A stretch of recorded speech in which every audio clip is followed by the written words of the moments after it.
Oh, you want me to do it? Okay. Hello. Welcome to Gooner Gathering. Welcome back to Gooner Gathering, I should say. My name is Posh Bertie, the poshest man in all of sports entertainment, and I've got a big smile on my face because Arsenal aren't playing this week. Thank the Lord for that. And joining me is, of course, as always, Gooner Gathering's founding father. It's Lee Meadows himself. How are you today, sir? Hello, everybody. Hello, Posh Bertie. I'm doing very well today. Thank you very much. Hello to the millions in the chat already. My goodness me, we're starting strong today. It's good to see you all. Hope you are all keeping well on this lovely Saturday afternoon, early evening. And yeah, we're just going to have a little bit of a chill chat, really, aren't we?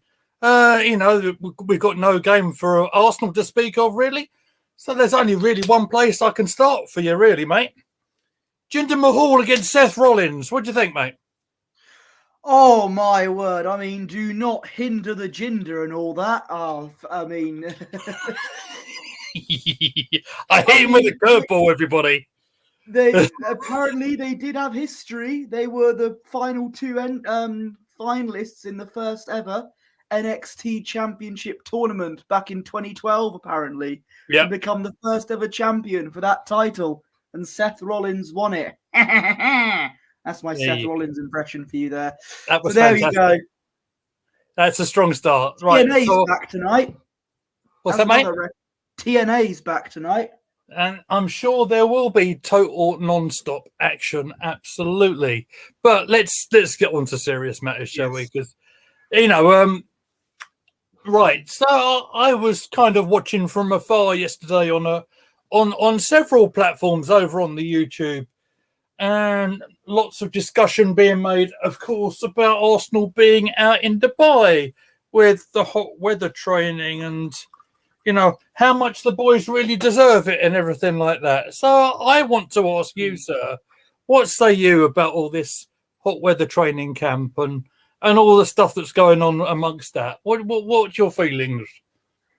Well, I mean, when you have only one win in 7 games, and putting on some dreadful performances and crashing out of the FA Cup in a rather embarrassing fashion, of course, one of the first things you do is take them on a well-deserved break to Dubai for a nice, jolly. Well, it's for training apparently, but I'm going to San Francisco for work. You're still going to a rather nice place, and you're going to do all these leisurely things as well. I just want to mention I'm going to America in January. I'm just mentioning it. I thought you might. I thought you might. But yeah, look. But then again, I haven't managed a team that's had 1 win in 7 games, and I haven't been a part of playing for that team. If anything, I deserve the break. I've been a supporter of it. Oh, unbelievable! It's me thinking I had a guess from the first team on. No, I found it. Bertayo Saka. That's it.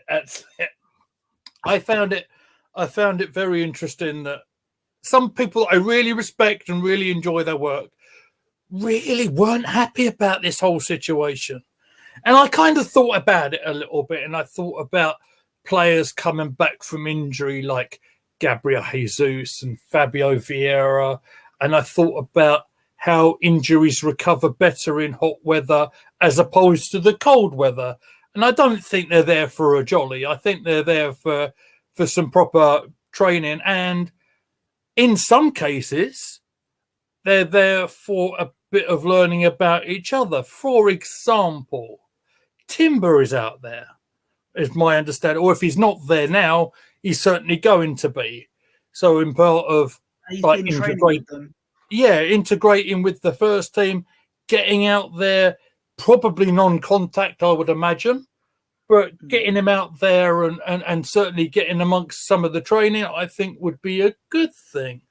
I think being away from television cameras and prying eyes at London Connolly, for example, is probably not a bad thing, being that we are on a run that we're on.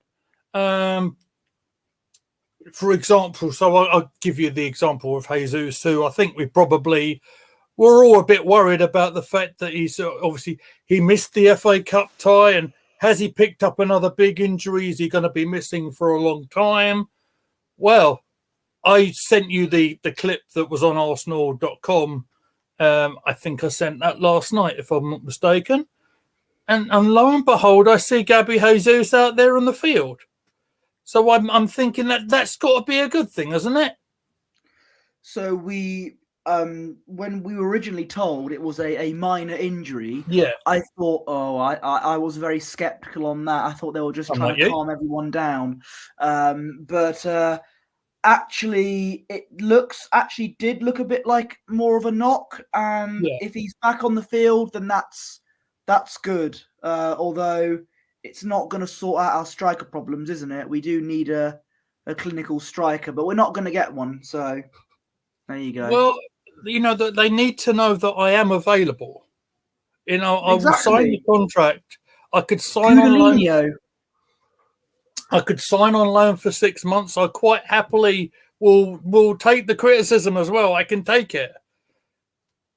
Good evening to Niall Kane, who is in the chat. Thank you very much for spreading the good word of Gooner Gathering and our brand of entertainment. As you can probably tell, this isn't the most serious of streams that we're ever going to do. This is going to be a little bit of a relaxed one. I don't want Posh Bertie, going off on a rant today. Not particularly. But don't need to today. No, exactly.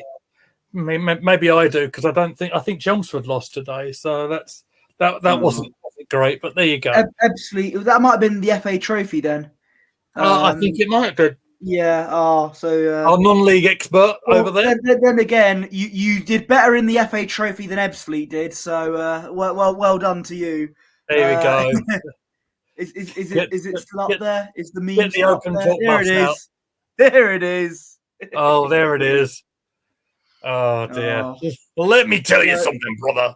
Right. Arsenal and Ebbsfleet weren't playing this week, so I could relax this week. It's great. Okay. Well, let's bring it on to the subject you mentioned. You just said, with Jesus and the fact that seeing him out there is a positive thing. Of course it is. I've been doing a little bit of digging in terms of injury records and all that sort of thing. You might have seen my brother involved in doing some of this as well. And I think it's something we should probably talk about, because there's I do like, if I say something wrong or something's not quite right, I will pull myself up on it, and if necessary, I will say something. So yeah, let's talk about Jesus first, and the point being made. This is a little bit of a while ago when we were talking about, players coming to Arsenal, supposedly not having injuries, and then coming to Arsenal and for some reason or another picking up injuries all the time. I mean, Jesus is a good example of it, right? But yeah. But I want to give my brother a bit of a shout out, because he did send something over to us on the WhatsApp group. And Jesus does in fact have a bit of a history on injuries. I mean, if I'm looking at the major ones that I want to talk about here, like you sent me Thomas Partey's injury record. I'm not sure about Jesus. Yeah, Nick. Oh did. Yeah, I've seen it. I'm seeing it now. There we go. So what I want to talk about, and this is all kind of connected, if you think about the parts of the body and everything like that. 2017-2018 season, Jesus missed 12 games for Manchester City, 54 days in total with torn knee ligaments. He also missed 12 and then 26 days, 4 and 4 games through hamstring injuries in both 2018-19 and 19-20. So what I think I want to make the point is that, the player did have injuries prior to that. And when you have injuries like that, muscle injuries in particular, I can tell you, because as you very well know, sir, I've been dealing with a bit of ankle issues over the last couple of months myself. And because because have you been training with Arteta too? That's right. That's right. Yeah. I'll tell you where my story goes from, and then I'll talk about it in a minute. The reason why I'm so happy is because I think we're getting a Northampton Town update. Goalkeeper Max Thompson has returned to Newcastle at the conclusion of his loan spell. Thompson made 20 appearances for the Cobblers during the first half of the season, and manager John Brady. Oh, I like John Brady. He's an NFL player, wasn't he? No, I'm kidding. Isn't he the son of Liam Brady? It's nice to see Luke in the chat. Thank you very much. So, and Newcastle, we might discuss them in a minute, I think. Yeah. Let's not get ourselves messed up in our conversation. Yeah. So my point with Jesus is that he's had injuries. Knees and hamstrings are very, very much connected, and therefore it shouldn't be a surprise.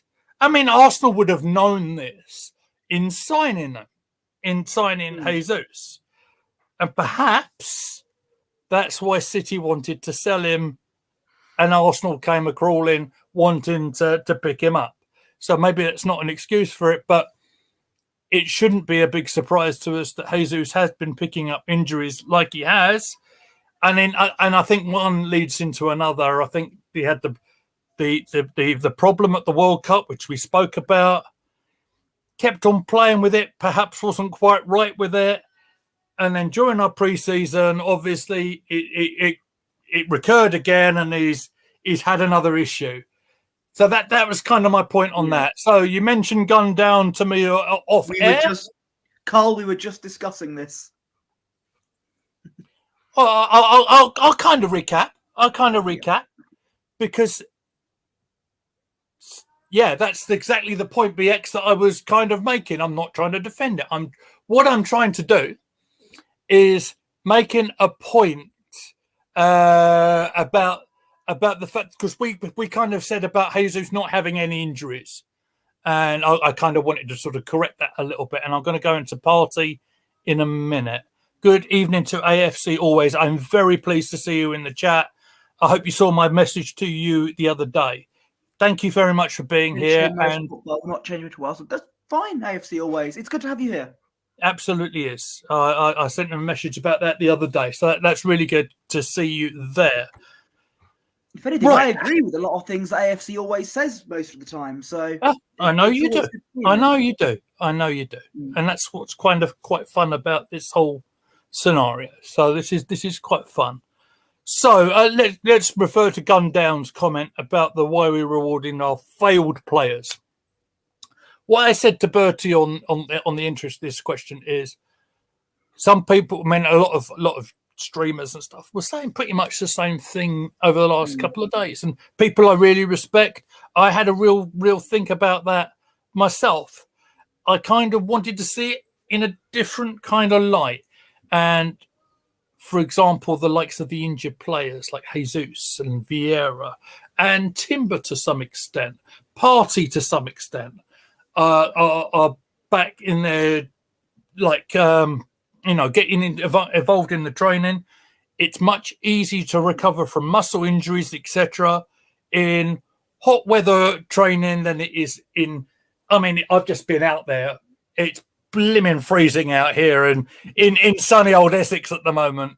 So and having the prying eyes away from them, like from London Connolly, it's kind of good, in fact, that perhaps us not playing this weekend for whatever reason, like obviously there's a lot of players away, like the mid-season break is in progress for a lot of teams, just to try and get us back on track, because I do agree to a lot of extent that we haven't been right. We haven't probably been totally right for a vast majority of the season, I would imagine. And I get AFC always point of view here. They don't deserve to go to Dubai. They should go to Durham instead. I mean, I understand Durham is a lovely place. Where Ben Stokes is from. The good people of Durham. We don't want to do that. So, going downstairs. Where Ben Stokes is from, so it can't all be that bad. Okay. They took all the players and some of the youth players too. nothing to do with injury, more to do with getting away from the PR and the media, yes, and the scrutiny of mainstream media, yes. I absolutely 100% agree with a lot of what you've just said there. You know, it's, and I would imagine some of it might be to do with behind the scenes stuff that we don't necessarily know an awful lot about the stands. I think they took some family members of the players there too as well. That's absolutely true. I read. Absolutely true. I was about to say, like, some of the sponsorship and some of the backers behind the scenes, they may have had something to do with them being on where they are right now. I think, you know, that some of the Emirates flights people and all that sort of thing. So yeah, perhaps there's a lot of reasons why they have gone away. I think if we come back when we do next weekend, we'll soon know. No, this time next week, we could well be live then. I don't know. We haven't arranged anything yet. And it might be difficult for me to see the game, in fairness, because of work commitments and stuff. But, you know, if we come back and get to some sort of levels against a very tricky side against Crystal Palace next Saturday, and you know full well I'm not going to dismiss them, because we had a very, very difficult game against them at Selhurst Park earlier in the season. We found it very difficult, in fact, especially when we went down to 10 men. But and yes, that's a really good point. I mean, even Cedric is out there with the first team squad. I do understand. I've been doing a lot of research on this because it has bothered me an awful lot. I do understand that Win the dog is under good care. He couldn't get the flight out, but he's being looked after in London. He's okay. I know you'll be worried. He's being looked after by Chelsea or Tottenham. Oh, right. Listen, I'm having a bit of crisis in defence, Win. I need you to play a high line for me. Can we do that, mate? So yeah, I think that's where I stand on that. Listen, ultimately, look, I mean, I don't know the ins and outs of the commitments that the club have to do and stuff like that. That's kind of what was in my head as well, because I wanted to look a bit beyond what everybody else is saying, because that's kind of what I do, isn't it? I take a little bit of an alternative look to things, maybe being the positive Pete that I try to be. Like me or loathe me, that's what I do. Okay, so we'll go for that. And I have mentioned two other players, one of which we haven't seen in absolute months. Thomas Partey is out there and training as well. How close he is to a first team return, goodness knows. We have not seen him since the back end of September.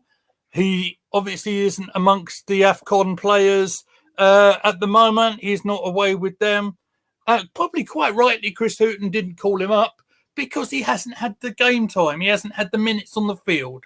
So what are your feelings on Partey? What do you think is going to happen with Partey? A few bits of speculation around. He may be as bit of a make weight in some transfer deals if anything may happen, sir. Well, first of all, I was surprised to hear that Chris Hughton was the Ghana manager. That was news to me. Oh, well, there you go. I really have been doing my research there. I remember. I was up. Can I tell you, I was up to the wee small hours last night doing research. So I'm just trying to see if I can get the photo that you sent of Partey's injury record. I'm going to try and put that in the back end here. Gundown says we need Partey back to stabilise the midfield. I don't want to see 29 in the number 8 role. Put Rice there. I agree. I've always said all season, you know, Partey, Rice, Odegaard. That's the midfield I want to see. The only time we saw it, I think, was in the Community Shield. So yeah, I okay, let's see if that photo. Where is it? Look at my boy doing the admin. I am so proud of him. Live admin, ladies and gentlemen. Here we go. It's uploading. Okay, Yeah, I know a lot of people. I'm addressing Gundown's comment. A lot of people are saying, "Oh, get rid of Partey. He's a liability because he gets injured a lot." So first of all, let's bring up his injury record, right? Yeah. So as you can see, it's about 80-20 in favour of him getting injured at Arsenal. So, February 2016 and September 2016 and 2019, he got injured at Atletico Madrid, right? So 2 injuries in 4 years. He comes to Arsenal, and all of a sudden, as I say, his body is now made of glass. He's getting injured left, right, and centre. This is not a coincidence. I mean, he was hardly injured at Atletico, and at Arsenal, suddenly he's a massive injury machine. This is why I think this has got nothing to do with this has got nothing to do with him being an injury-prone player. This is to do with the training drills. It's to do with whatever the training might be too intense for a certain particular group of players. I would have said that with Jesus, but I've seen Jesus' injury record, and he got injured a lot at Man City. So that argument that I made is a bit irrelevant, really. But Partey, there's no coincidence there. My boy has come with the facts. Am I your boy? Am I in your stable now? There you go. An OSW reference. By the way, another they OSW reference. One of our shorts. That was brilliant. Oh, it made me smile, that did, mate. I was buzzing all afternoon when we saw that. For those of you who don't know, and I know we keep it on the bit of a down low, right? As Bertie said on his on YouTube, in his YouTube channel the other day, we do kind of keep it on the down low that we love our wrestling. And when we see one of try. But when we see one of the channels that we really love and admire, see some of our comments, and it was when we spoke about Lewis Dunk and Dunk Bra making Arsenal fans cry, bra. And it was OSW review, old school wrestling podcast. You should watch them, even if you're not a wrestling fan. You will watch it and you'll laugh your backside off because they are very funny people. And when they like our show, it was a special moment for us. And our channel, actually, just to break away just for a moment, we've had some extraordinary numbers on the shorts. I want to say a big thank you to Matt Roberts, who provided one for me that we put up on the channel early this morning. We've done some brilliant numbers on the TikTok as well. And we've had about 5-6 subscribers literally added on a list in the last few days. So thank you, everybody who has supported our channel as we try and march our way towards that 500 mark. So we do appreciate every single one of you who are watching us either live right now or taking the time to watch us on demand. Right, deep breath. Now, where were we? Well, you were talking about Partey, weren't you? Right, so... Yeah, I mentioned how he was hardly injured at Atletico, but then he gets injured a lot at Arsenal, and this is why it's the training that might be the problem. But the injuries he did have at Atletico were both hamstring injuries, and if you look at the recurring injuries with the hamstrings and knees, it might not necessarily be the training. It might be an extension of an awful lot of things. And as the guy gets a little older as well, it's kind of harder for the players to get themselves back. I want to say on that note, actually, we've tonight witnessed Kevin De Bruyne come back from a serious hamstring injury and absolutely bossed the midfield for Man City when he came on, and fair play to him. Absolutely changed the game. I'm sure we'll talk about that in a little bit. I will say, though, that you mentioned, he had hamstring injuries at Atletico, but 2 injuries in 4 years. Yeah. And then he gets injured almost every day when he comes to Arsenal. It's not a coincidence. In your opinion, sir, and I respect it.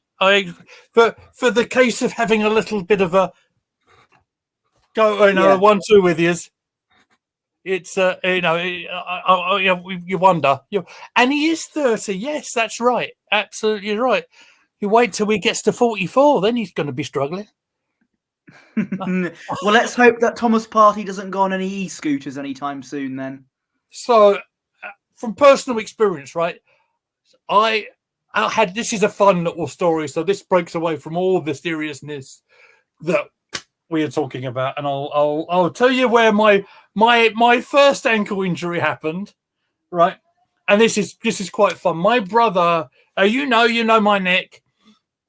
He won a red letter day, one of these special experience prizes, and what it was a training session not too far away from Highbury, and it was being led by one great left back from the past in one Kenny Sanson.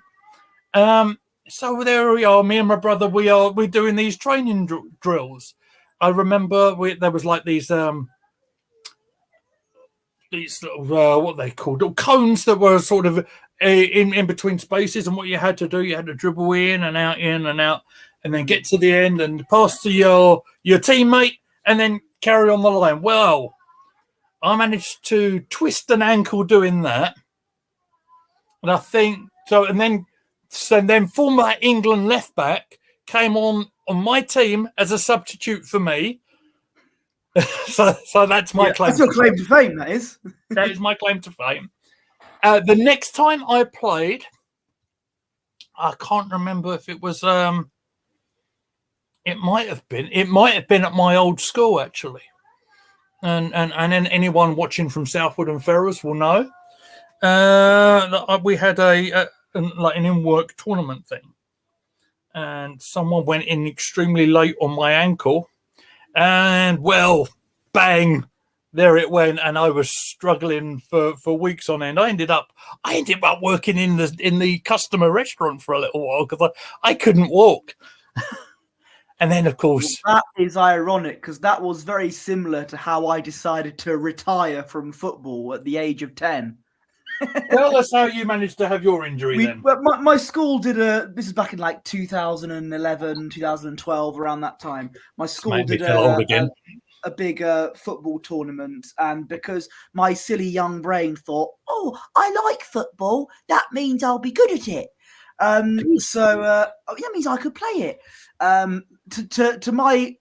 To nobody's surprise, I was one of the last people to be picked, and rightly so. Right. And my own teammate accidentally two-footed me. Oh, they thought I was another member of the opposite team. Absolute nonsense. They wanted me out because I would cost them the tournament because of how bad I was. So you go to VAR?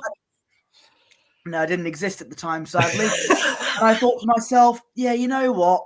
I think I'll stick to watching football, and I've decided to retire from football at the sprite age of 10 years old. So that's how there you go. That was my injury and my retirement from football.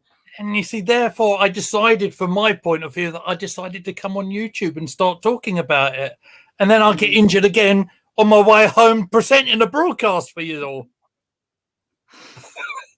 E-scooter had nothing to do with it. Them leaves came out of nowhere. Smack. Broken ribs as well.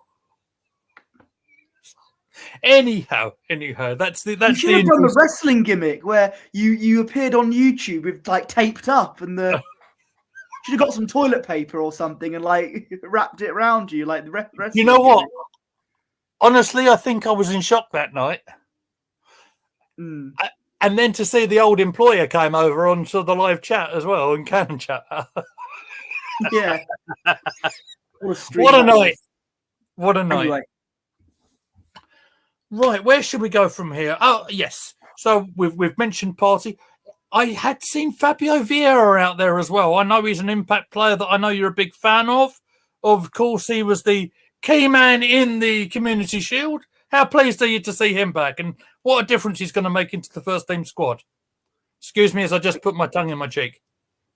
He's back? I didn't know that. I didn't notice him. I'll be honest, I didn't notice he was gone, if I'm honest. And I again, I don't have anything much to add.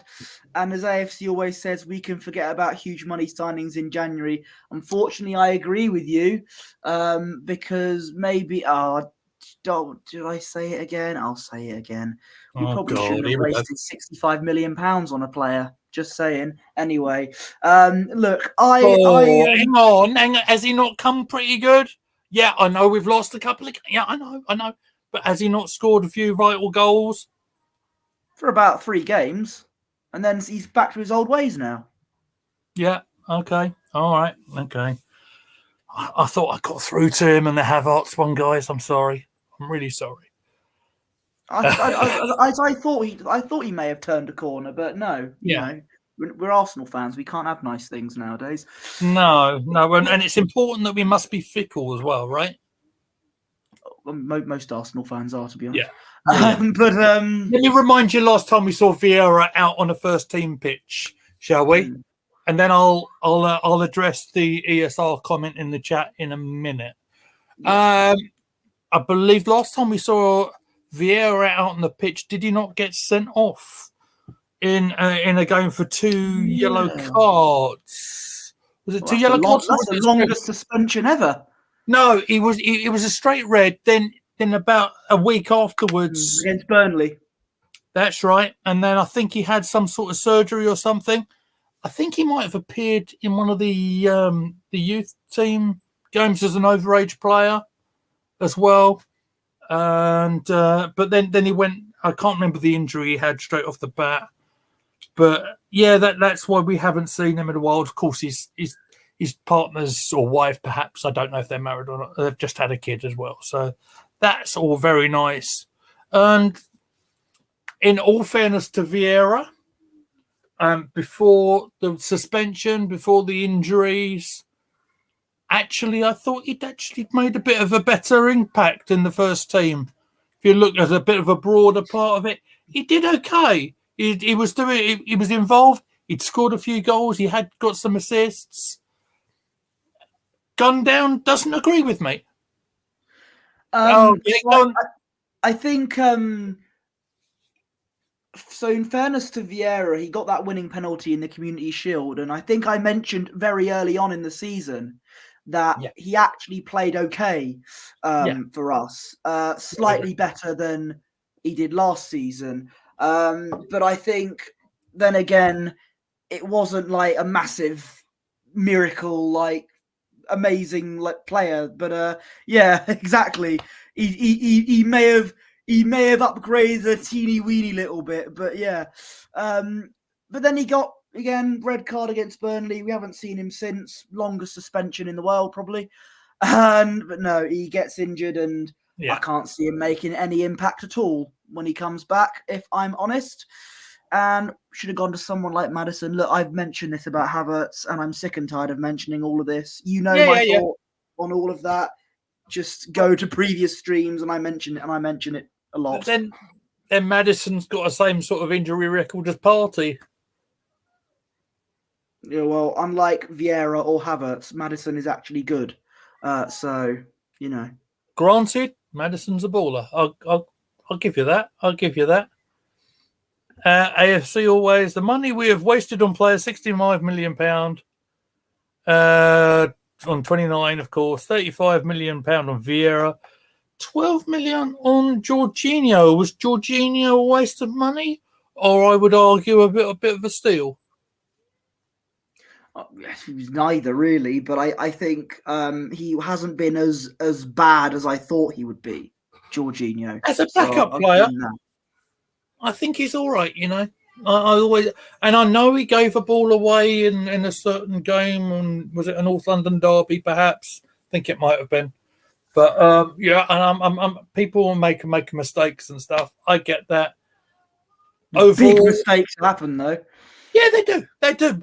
Everyone makes mistakes, Posh. Listen, even yours truly puts his hand up and say, "Yeah, I've made mistakes on Gooner Gathering." You know, I've let things get to me, and things happen, and there you go. And I take ownership of it, right? You know what I mean? But look, for me, for 12 million for Jorginho, I thought was pretty decent. All right. The 35 for Vieira, I can understand to a point getting some criticism from, because I know I know when you put a lot of money down, right? This comes with a lot of expectation. But with Vieira, he was quite a young man coming in. He hadn't played a lot of games already for Porto. But I see a longer term thing with him. I think he's going to get. I think he'll get there. It'll take a while for him to get there. He might even end up potentially out on loan somewhere in January, perhaps. That's just a gut feeling. I do want to address AFC always at the top there. Certainly on the top of my screen. Can we see Arsenal selling ESR in January? I want to throw that to you first, Bertie. I think he's more likely to go in the summer, maybe. But if he does go full stop, it'd be such a huge mistake because he's actually a really good player for us. But for whatever reason, despite all that he's done, back in the pandemic season, he was one of the very, very few players that did a good job for us. Phenomenal figures, goals and assists. Absolutely agree with you. Got 10 goals as an attacking midfielder in the season afterwards, and then suddenly he's hardly played for us, which I think is criminal. Really, he's a very good player for us, and if we get rid of him, it'd be a huge mistake, like some of the mistakes we did in getting rid of some other players we have. But no, I don't think we should get rid of him. I think he should get more game time, especially with the number 8 role being so vacant. Maybe move Odegaard into number 8 and Smith Rowe as the attacking midfielder. That's what I want to see. It's what I want to see against Palace. And I do agree with AFC always. As much as I want ESR to stay at the club, I think if I were him, I'd feel betrayed, and I would want to leave. I think with ESR, I think what we've seen here is a case of a player. You mentioned the pandemic season, and I mentioned the figures, and he was phenomenal. Absolutely coming onto the scene as a sprightly young man. He really did come good in that time where Arsenal were having a bit of a tough time. I think that's really, really fair to say, right?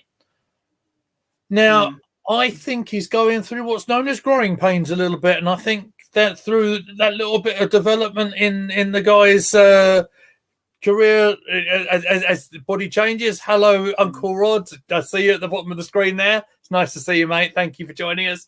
I think he's suffered with that. It's like when you get a young player who like I'll give you Jack Wilshere as an example of that, who came into the first team quite young, played lots of games, and then picked up lots of injuries, right? And I think even Jackie himself said one of them early injuries that he did take, in fact, should have probably wiped out his career, according to one of the doctors that he spoke to, hence the reason why Jack retired when he was, I'm going to hesitate, but I think it was 30, 31. Hello, Sam Wilson, who's just joined us in the chat. I need to message you possibly after this stream, Sam. But thanks for being here, mate. AFC always says, imagine ESR in that Villa team under Emery. I think, as the cool kids would say, he would cook in that Villa team, definitely. And quite a few former Arsenal players in that team that maybe should have been at the club all this time, really. You're thinking of Callum Chambers, aren't you? Absolutely. And, I think of Philip Senderos in 2015 and, leave the memories alone. So I don't think that was an opinion on Maddison being a good player when Gundown says that's rubbish. I hate to break it to you, Lee. I think he was referring to when you said that Maddison has the same injury record as Partey. Look, I don't mind people having a different opinion on me. That's absolutely fine. But when was the last time Maddison played for Tottenham? So that would have been the Chelsea game. And I actually think if him and who's the other one, Van der Ven, the defender, if they didn't get injured, who knows where they'd be? They'd still be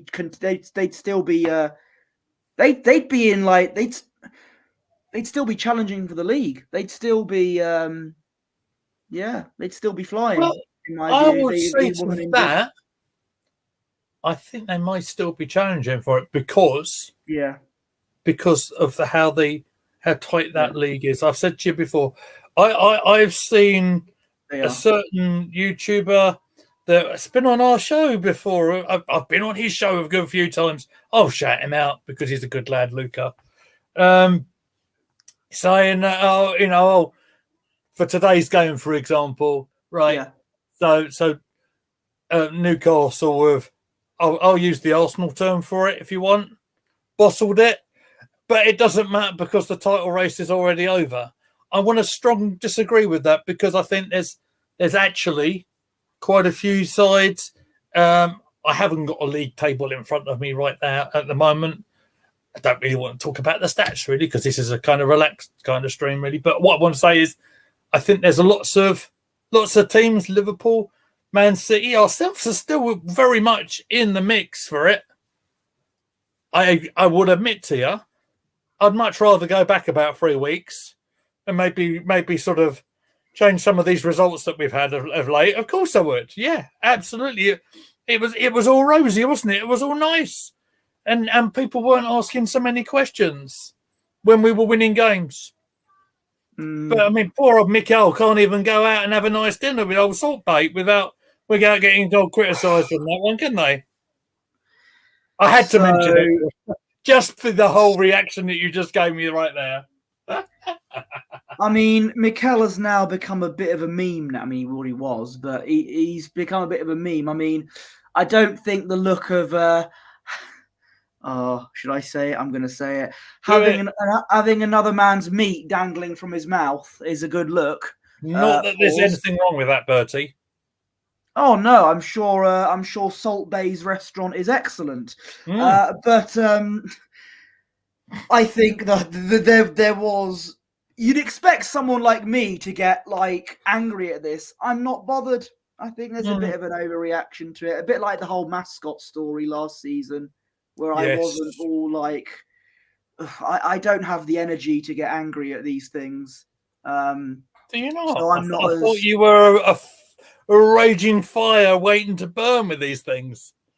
When we lose, and when the players are to blame, and when the manager is to blame for the tactics and late substitutions, yes. And when I see other teams do stuff that we should be doing, then yes. But you know, I'm Arteta's a human at the end of the day. I just want to let him have his dinner. Let him have his steak dangling from him or whatever it was. Absolutely. And who doesn't want a nice, rare steak dangling in front of their mouths? Exactly. So, AFC always saying at the bottom of the screen there, in the last game, Arteta should have taken 29 off for ESR. My thoughts on that were, I think I said it on the review, didn't I? That was the FA. Started. Yeah, a lot of people have said that as well.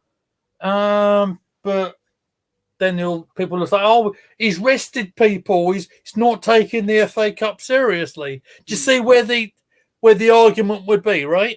Some people would have been really pleased to see ESR out there. Perhaps Bertie might be one of them. But look, I think there might have been, do you know I mentioned that little bit, like when they're saying that he might have been reluctant to take him or put him on because maybe he's not such a what's the word? More so favourable bringing in as a transfer if he was cup tied. That was my kind of thought, and he only brought him on the last little bit. Excuse me, because we went behind and we were getting desperate. And that's the problem. That's what I'm wondering. That if he didn't want to be cup tied, so that they could sell him, that's my worry. I don't want Arsenal to sell Smith Rowe because that'll be a mistake. It's the same mistake of getting rid of Tierney, and I'm gonna say it. It's the same mistake we made in getting rid of Aubameyang, because that's one way we could have solved our striker issues. Not sell him, perhaps. Was mic drop. Okay. Wasn't Aubameyang's attitude? Can't believe we're talking about Aubameyang. That's caught me off guard a little bit. It's like your Cannon Chatter debut all over again. It was. It was. It's the day it happened. Wasn't Aubameyang's attitude and his demeanour off the field the very reason that he went and isn't Aubameyang scoring 20 goals for Marseille at the moment? I saw that. It's the same league that Balogun has been playing in, isn't it? The one where he scored a lot of goals over there as well. When he went to Barcelona, didn't he score goals for fun there? Not necessarily. I thought he did more than Lacazette ever did in that season. Let's be honest. I quite like Lacazette, to be fair, but anyway, I don't want to get into this argument at all. I'm just trying to look because there was an ESR interview that I did read. There it is. There was an ESR interview on the Arsenal website, 9th of January, saying looking forward and getting back, and where he's saying obviously he's champion. He's been a champion of talking about the No More Red campaign and everything like that. I won't go too much into that, but if you look into that interview, he's saying that how much better he's feeling right now following his injuries, and the fact that he's saying about how his rehab's doing. He's saying that I'm feeling good now. Been back in training for a while, and it's all good at the moment. It just felt a lot better with the rehab this time. So with that being said, and doing that sort of interview might suggest to me that at the very least he might be willing to fight for his position. That's kind of my thought on that. I was kind of prepared for that question. It's a one-sided fight, I'm afraid, Emil, as much as I think you're an amazing player. So let me address these two comments. AFC says, what players do you see Arsenal leaving in January? There's news about El Neni potentially going to Turkey. I think he might go. Which club, Bertie? I don't know. It was a Turkish club. I can't remember.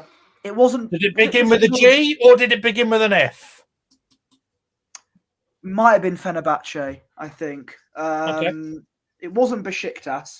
There are only a few clubs I know from that league, and it wasn't Galatasaray. There's three really, really big ones up there, yeah. Yeah. Gundown says, we haven't replaced Aubameyang, period. However, we had an opportunity 2 years ago to get Isak, but decided not to. Somebody has seen my tweet, and which we'll get to in a minute. And AFC if Emery finishes higher than Arteta in the league, the Cronkies have to sack Arteta. If Emery finishes above Arteta in the league, which at the moment is a high possibility, not only will that be hilarious, but that would leave egg on a lot of faces on the Cronkies. Because I think, look, I've had this argument about Emery before. In hindsight, he was the right coach at the wrong time.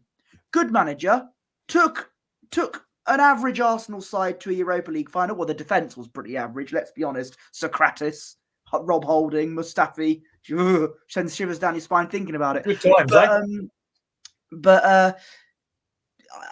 again, he was the right coach at the wrong time, in my opinion. And I didn't agree with the appointment of Arteta at the time because he was of his inexperience. Carlo Ancelotti was available. And, if he went to a bigger club like Arsenal... You realise Lee Gunner was here. Instead of Everton, then... maybe he would have had a better time in his second spell in the Premier League, Ancelotti. You were saying about Lee Gunner? I didn't realise Lee Gunner was here because I know Lee's a big fan of Ancelotti. And the funny thing was that Everton appointed Ancelotti on the very same day as we appointed Arteta. Mm-hmm. And look, I get a lot of the Ancelotti in people. I really do. Because he's a quality manager. Look at his record. Look at him doing what he's doing at Madrid. Look what he's done at Milan. Look at his career in general. Is an absolute winner. I am not going to argue it. Whether I feel that Arsenal were looking to go in a different direction. Whether it was right or wrong. We weren't using that. I said that if Ancelotti had went to a more club like Arsenal, who on paper would have been a better team than Everton, he would have done well there rather than going to Everton. I'm not using Ancelotti at Everton argument. He failed. I'm not using that anyway. I wanted Ancelotti and Arsenal to replace Emery. I'm sure I would have said, away from the YouTube days, I'm sure I would have said the same sort of thing as well. Absolutely agree with this. And Ancelotti's reputation does not suffer at all. What happened at Everton? Absolutely not. Absolutely not. He's not at Real Madrid for no reason, you know. I think that's probably a fair argument, right? You might agree with me on this one, Bertie. Yeah, absolutely. He's a saying that he would have got us over the line. Do you mean like perhaps at the end of last season, for example? Get us over the line in terms of winning trophies, that sort of thing. Ancelotti's a born winner. Look, I'm not going to deny that. What we can't do is pinch him off Real Madrid now, because it ain't going to happen, is it? No, but what stresses me out is we had the opportunity. He was available. He was there, and we went for an inexperienced manager. This wouldn't happen in the real world of work, where if you had like someone who had all the job qualities and someone completely inexperienced going for a job interview, you know who you'd hire. It's the story of my working life. Arteta is a good coach, but as a manager, he's not on the level to take us to win the league title. Yeah, absolutely. And I've seen a comment which I'll put up. It's made me laugh as well. No, you've got to do the laugh at the end of it. Arteta's a good coach, but as manager, he's not on the level to take us to win the league title. I agree. I think what he did last season in taking us to that title challenge, which I didn't think would happen, that is something to praise. But again, it's the manner in which we lost out on the league, which is really annoying. If Arteta is all that, why didn't Everton get him to manage the football club? Well, like I said, they saw Ancelotti and went, let's send shockwaves here and bring him as manager. We're going to shock the world.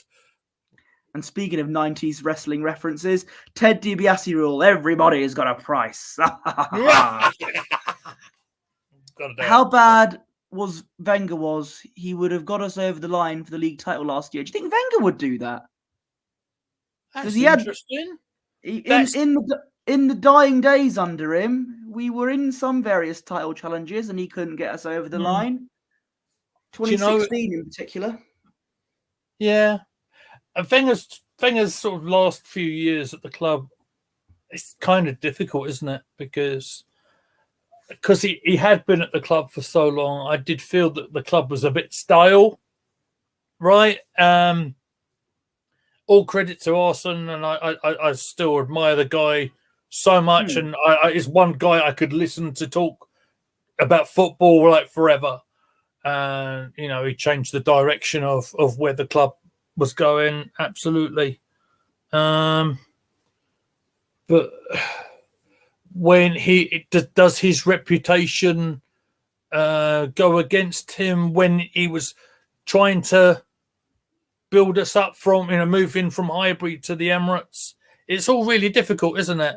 He had to sell to keep on top of the fair play and all the financial situation, I think. I mean, he said it himself, his players that he didn't want to sell but had to. And I feel that perhaps his reputation suffers because of it. Look, you can't take away the good times that Wenger gave at Arsenal, the Invincibles and all the other league titles that he's won, and even under his dying days as Arsenal manager, he won us the odd FA Cup here and there. Which, even when we were called Banter FC back then, we still managed to win a trophy. Go figure. But absolutely right, mate. I agree with you. I think he, as a great man once said, the milk went stale. And I think he passed his expiration date a long time ago. I think some would argue 2014 would have been the right time for him to go, ending Arsenal's, or 2017, one of those years. Because either way, he would have picking up the FA Cup, you mean? He would have ended his Arsenal career on a high, picking up a trophy. And that would have been a great way to go out. That's a very, very, very good point, sir. And, especially we've spoken at length on both here on our YouTube channel, our main channel, and on Twitch when we watched the game against Hull. that, yeah, you're right. You're picking up the trophy. It would have been a perfect ending, wouldn't it? But wasn't to be, wasn't it? Does his overall legacy suffer because of it?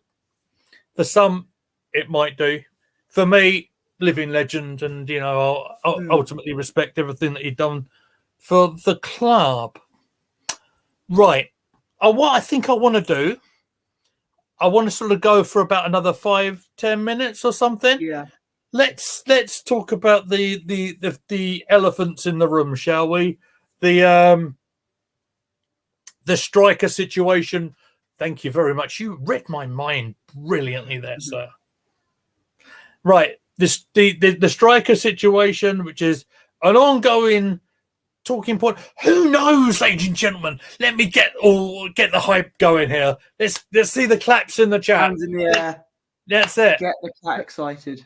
Who knows? By the time we have our next Premier League game, we could have a new striker on board. What do you think? Luke Chapman, if you're still in the chat, can we have one of your Northampton strikers? We'll do a swap deal for Nketiah, if you're up for it. We're desperate. Anyway, let's get that coming back up. Yeah.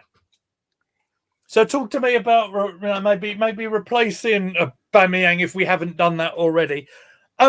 Listen, I'm reading some stories that Newcastle are really suffering with the FFP, and that shouldn't necessarily surprise everybody, being that they had spent a fair bit of money over the last little while, hadn't they? And I wanted to keep my journalistic eye on Isaac today. I thought he was phenomenal today up front for Newcastle. Should we maybe go and explore that one? Maybe let's go back in the time capsule about 2 years and see if we can resurrect this one. Look, Isak would have been a perfect Aubameyang replacement back in 2022. We were linked with him at that time. We were linked with a few strikers, but when you've got Edu Gaspar as your technical director, you're not, apart from Declan Rice, you're not going to get the big money signings over the line. That's the problem. Look, Isak's a phenomenal player. I've always rated him, and I think he's been phenomenal for Newcastle.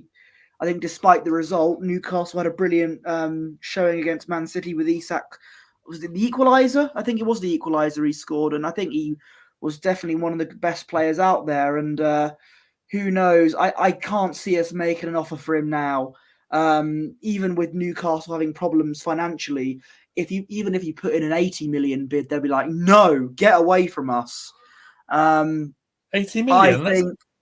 That's a rubbish bid. Surely they've got to go in aggressively like they did against West Ham for 50 million plus 20 million add-ons if we win the Champions League, and if Eddie Nketiah becomes our all-time top goal scorer, and Win the Dog gets a new bone, like that's those add-ons. Yes. Yeah.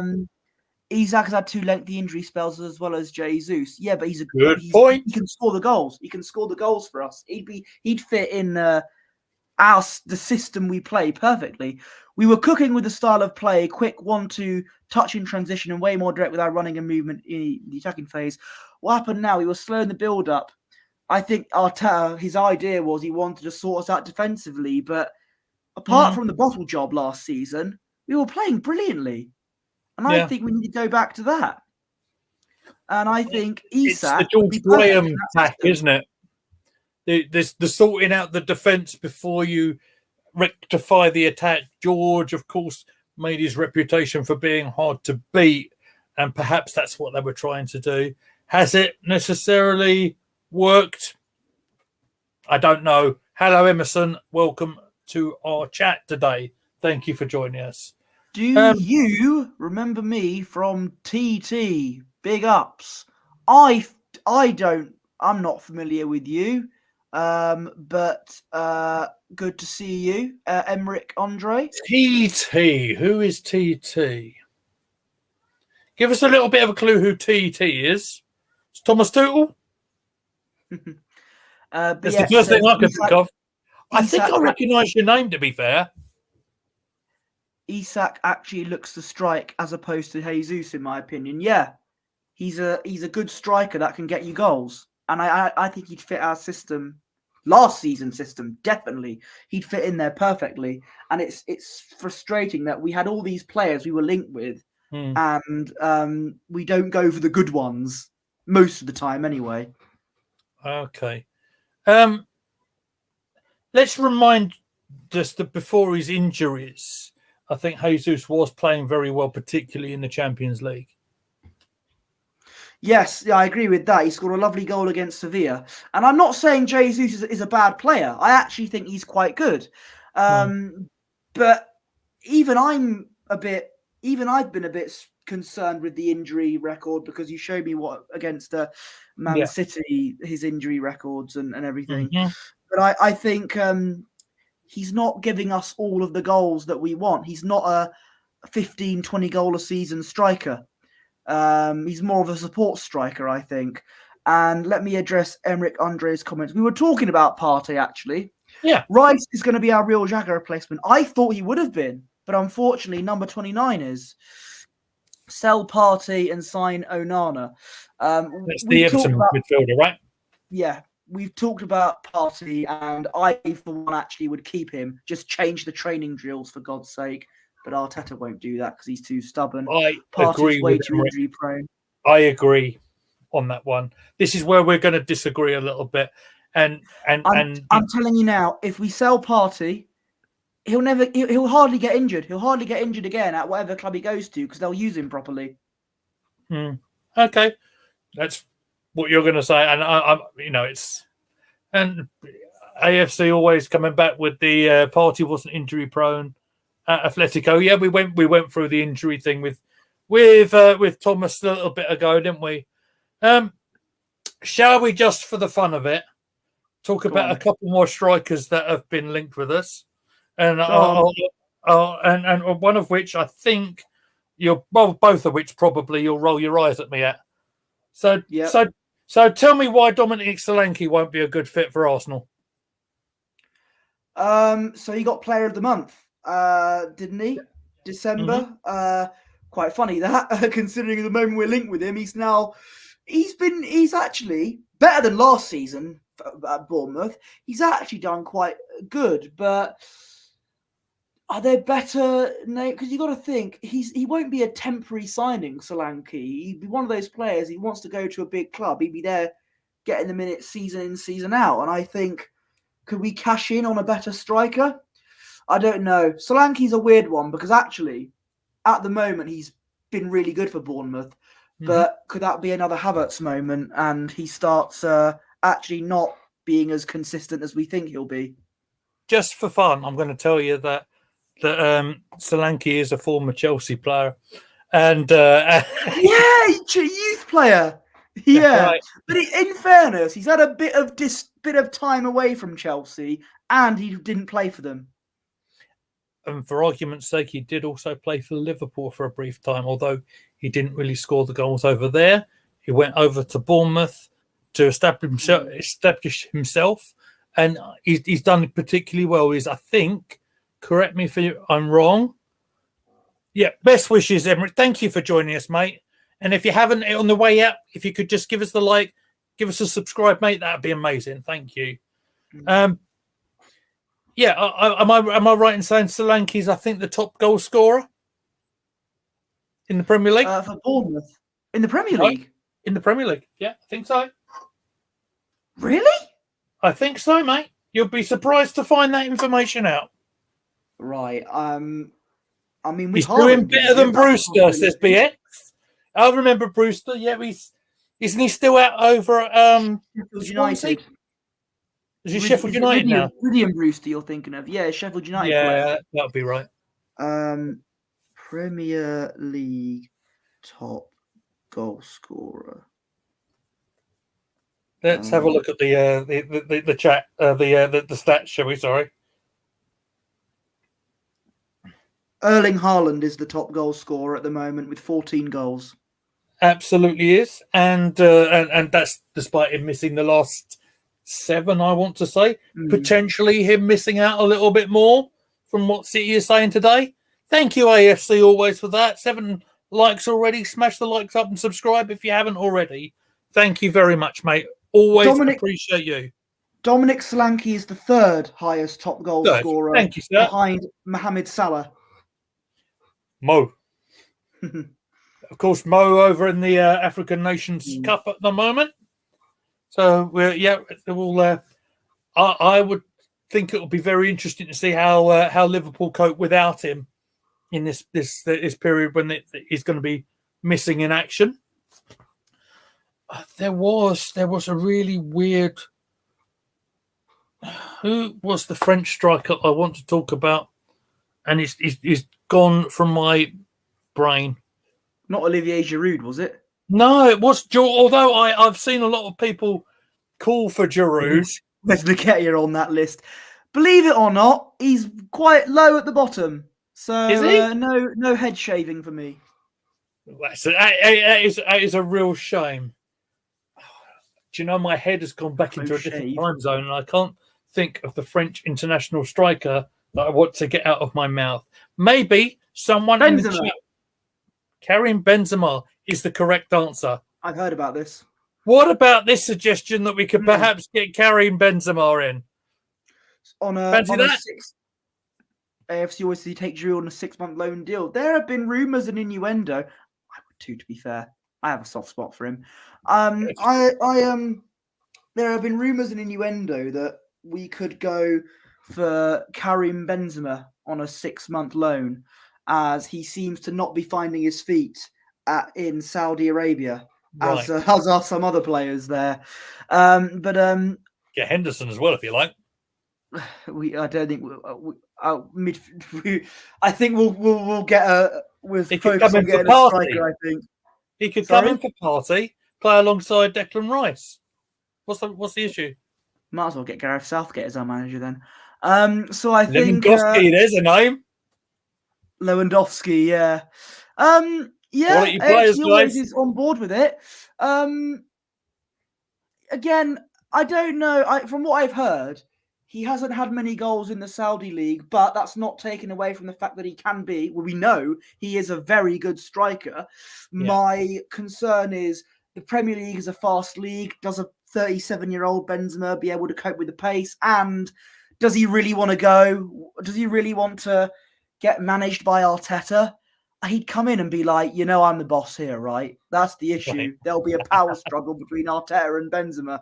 That's what I think. But I'm open to the idea of having Benzema at Arsenal. I really am. Do you know what I was asked?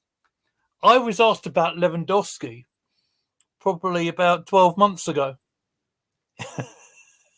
and it's really funny because I thought then, I'm not sure.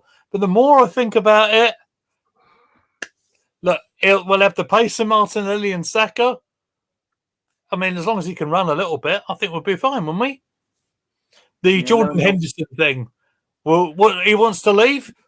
Take him at Arsenal. What do you think? That would be another Jorginho type signing, though, wouldn't it? I respect him, actually. I really respect him. Everything that he did at Liverpool in that long time, he'd done very well. Very criminally underrated player. What do you think, AFC always? What does BX think? What do you guys in the chat think? Take Henderson. Sounds like he's available. I think Jordan Henderson in that 2019 Liverpool team or 2018, I thought was very underrated in that team. Yeah. But that was quite a few years ago now. I think. Do you think he may have peaked? I think he might. If we do end up getting him, he'll be another Jorginho Elneny type player, and I think a midfield of Henderson and Jorginho, there'll be no chances created at all. But would if very possession based? I mean, we're very much playing hypothetical fantasy football league here, aren't we? But I mean, if Elneny was to perhaps go to Turkey, maybe. Go. Would he come in on a? I mean, is the remind me, guys? Is the Saudi league at a break at the moment? Have they finished?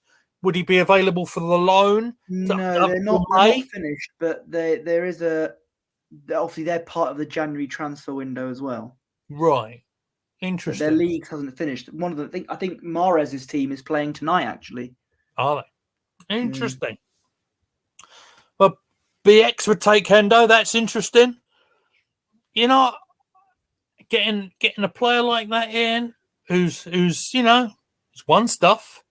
It's what you want, isn't it? You want players that we had these conversations about Jorginho, and I think if by some miracle we do get him, it will be another type of he's not a bad player, but he brings calmness to the ball. He wasn't as bad as I thought he'd be. It's the stuff that even me and some people will say about Jorginho.